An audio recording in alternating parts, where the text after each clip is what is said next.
So brutal illness has plagued me, but it won't stop me talking about the vice presidential debate and how it affects the map. So the first thing I want to go over is what a refreshing watch it was that the two candidates were getting along and they were being very respectful of each other and there weren't many personal attacks. Uh, it was just really about policy. It felt a lot like Biden versus Ryan. It felt like Romney versus Obama. And that's quite unusual because, again, well, Harris and Trump obviously complete opposite ends of the spectrum. Trump further right than your average right, and Harris further left than your average left. So really unusual to see that happen, but it was kind of by design because obviously they were talking about, or the media companies beforehand were talking about JD Vance needs to get his favorable numbers up because he's perhaps, I think he's the least favorable. He's up there with Dan Quayle from 92, but he's one of the least favorable vice presidential candidates ever. And he did a very good job at that, I think. He wasn't rude. He got his points across firmly, but not aggressively, which I think Trump can be guilty of sometimes. But people know what they're getting with Donald Trump anyway. I don't think that's necessarily a real problem. But overall, it was a nice watch. Now, the main thing to address is that there weren't many real major blunders or freezes or anything like that, but we did have Tim Wall saying that he's friends with school shooters, which again, and he said many times that he struggles to phrase things uh, well when he was talking about his record in the military. Uh, he says he struggles to word things well, and he called himself a knucklehead, which I think that was probably the worst thing he said all night because you're supposed to be negotiating with people, world leaders. Should he become the president? And CNN put a poll out actually that said that more people now think he would be suitable to be the president should that responsibility arise to him. I I don't see how that's even possible because he called himself a knucklehead. I mean that's bad. That's quite bad. It's not a campaign-ending blunder, which we weren't going to see that anyway. But it definitely that was probably his worst moment of the night. He looked so nervous, which we heard beforehand that he was feeling nervous, and he was staring into that camera. You'll see it in the thumbnail. It is it's quite the stare. And JD Vance seemed a lot more calm, a lot more measured, and again that's probably to do with him doing far more interview settings. He's more used to that. So we can go ahead and fill in the map. Now, again, will a vice presidential debate change anything realistically? Well, probably not.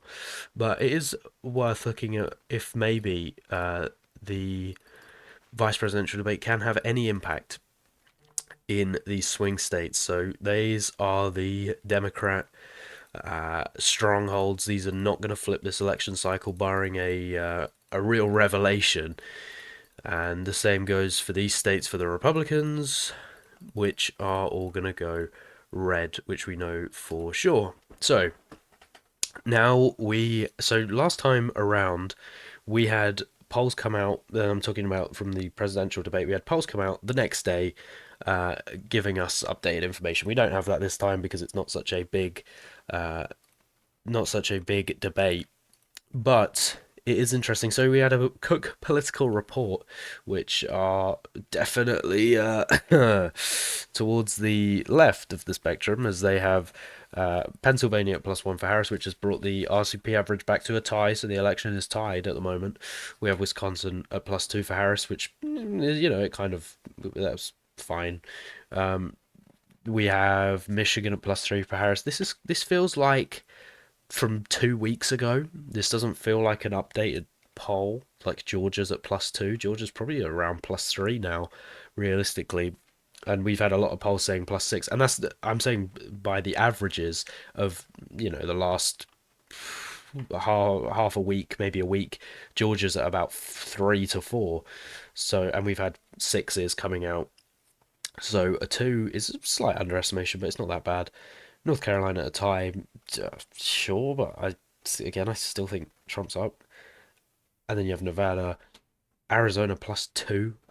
I don't understand where that's come from. That's going to bring Arizona's average down by some margin. And then we go over to 538, and we look here. We have Insider Advantage putting out an even Georgia poll, which is unusual, but then North Carolina trumps up, Nevada's trumps up, Arizona trumps up, Wisconsin from Trafalgar trumps up by one, and that's always a bad sign. If Trump's up in Wisconsin in the polling, we know how bad the polling is there. He could take it by quite a margin, but we have Trump leading by 7, pretty much 8 in Ohio, according to ActiVote, which we have it at under 10, but over 5. I think that's about accurate. Indiana's +14, so that's out of play. Of course, we knew that. New York's 21. I don't know if it's that large of a margin, but it's coming down. Anyway, and then from the days before, not a lot to look into, and then we'd have looked into all of these from the other day, from the video the other day. So we're not in a much different situation. Was anything in there that really changed much? I mean, I doubt people were holding back from voting for Trump because JD Vance was on the ticket. So, I mean, those hundreds of people, maybe that's thousands, but I doubt it. It's probably hundreds of people across the country that they've swung there. So, fine. But I think Arizona is safe. I think Georgia is also safe, and when I say safe, I mean lean, obviously. North Carolina, I'd probably put it at a tilt. I'd probably put it at a tilt. I don't think it's quite in lean territory. Nevada's a complete toss-up. Pennsylvania, well, according to RCP, is a literal toss-up.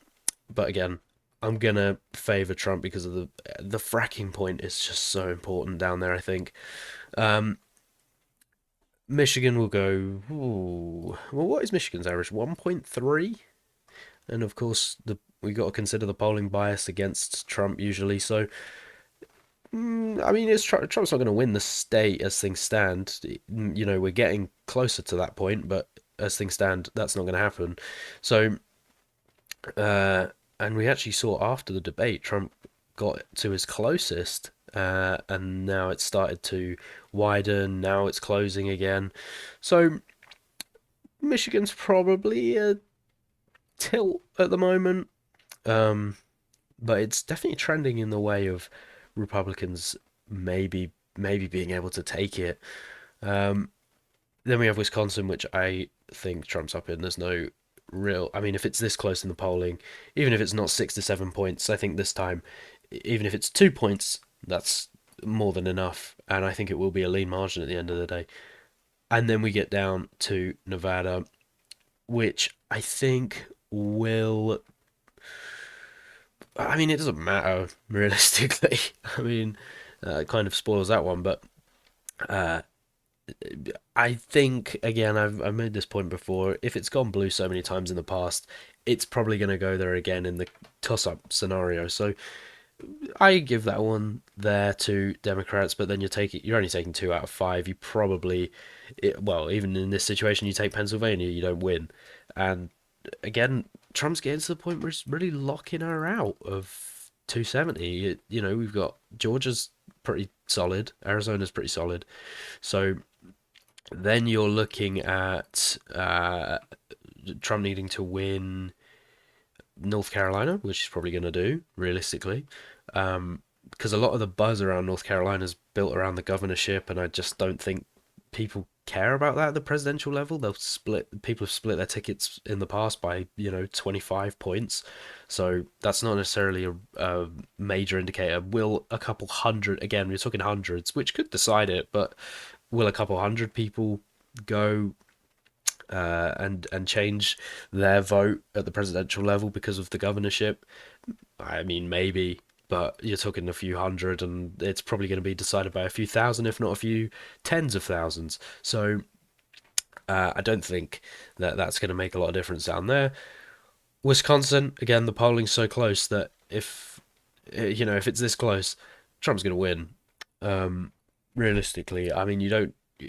I'm not saying it again. I'm not saying it's going to be a 6 7 point uh, margin like last time that they were off. The polls were off, but I am saying that it's not going to completely flip the other way, and suddenly it's going to be underestimating Democrats.